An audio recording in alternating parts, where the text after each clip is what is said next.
VC pro ভিসির পদত্যাগ সহ 5 দফা দাবি না মানা পর্যন্ত সকল ক্লাস ও পরীক্ষা বর্জন কর্মসূচি পালন করছে খুলনা প্রকৌশল ও প্রযুক্তি বিশ্ববিদ্যালয়ের শিক্ষার্থীরা। এদিকে কুয়েট সংঘর্ষের সময় সামাজিক যোগাযোগ মাধ্যমে ভাইরাল দেশীয় অস্ত্র হাতে গামছা মুখে দৌলতপুর থানা যুবদলের সহসভাপতি মাহবুবুর রহমানকে দল থেকে বহিষ্কার করা হয়েছে। আর কুয়েটে সংঘর্ষের ঘটনায় আজ সংবাদ সম্মেলন করবে ছাত্রদল। খুলনা থেকে মোহাম্মদ আবু তৈয়বের পাঠানো রিপোর্ট।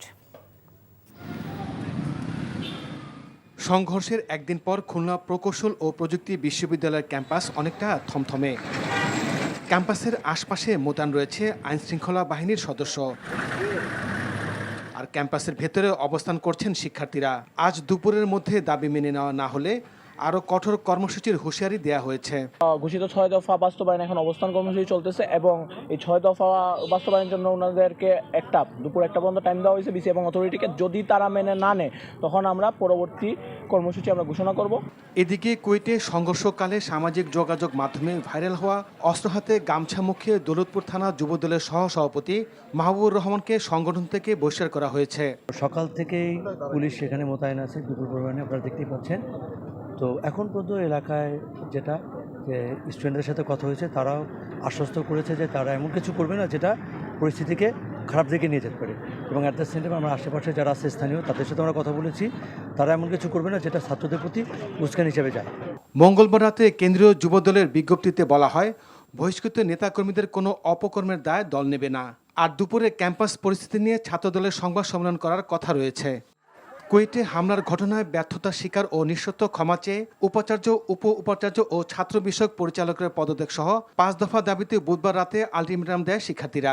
বুধবার খুলনা প্রকৌশল ও প্রযুক্তি বিশ্ববিদ্যালয়ের ছাত্র রাজনীতি বন্ধের দাবিতে বৈষম্যবিরোধী ছাত্র আন্দোলনের নেতাকর্মীদের সাথে ছাত্রদলের নেতাকর্মীদের সংঘর্ষে উপাচার্য ও 2 শিক্ষক সহ অন্তত 20 জন আহত হয়। NTV news desk. এ বিষয়ে জানতে আমরা চলে যাচ্ছি খুলনা প্রকৌশল ও প্রযুক্তি বিশ্ববিদ্যালয়। সেখানে আছেন সিনিয়র করেসপন্ডেন্ট আবু তৈয়ব। তৈয়ব, বিশ্ববিদ্যালয়ের আজকের পরিস্থিতির কি তথ্য আছে আপনার কাছে?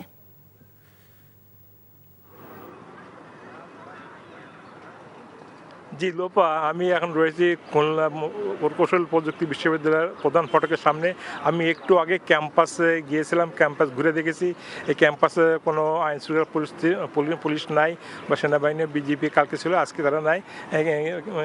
তবে ক্যাম্পাসের পরিস্থিতি থমথমে রয়েছে। কুয়েটের যে মেডিকেল আছে, মেডিকেলের ভিতরে ট্রিটমেন্ট নিচ্ছেন উপাচার্য সহ 3 জন, এবং সেই মেডিকেলের সামনেই কিন্তু ওই শিক্ষার্থীরা মানববন্ধন করছে বা অবস্থান নিয়েছে।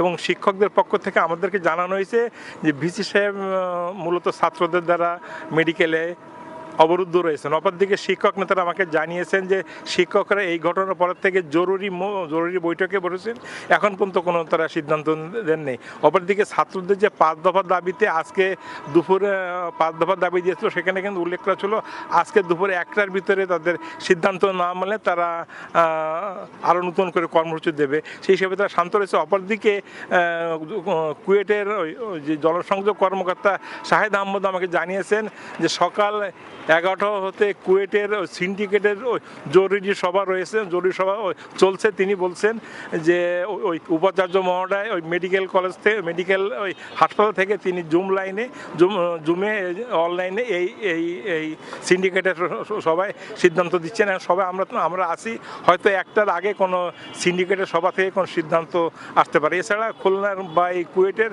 বর্তমান সার্বিক পরিস্থিতি শান্ত রয়েছে। জি লোপা, এই ছিল খুলনা থেকে সর্বশেষ। জানছিলাম খুলনা প্রকৌশল ও প্রযুক্তি বিশ্ববিদ্যালয়ের এই মুহূর্তের সর্বশেষ খবর।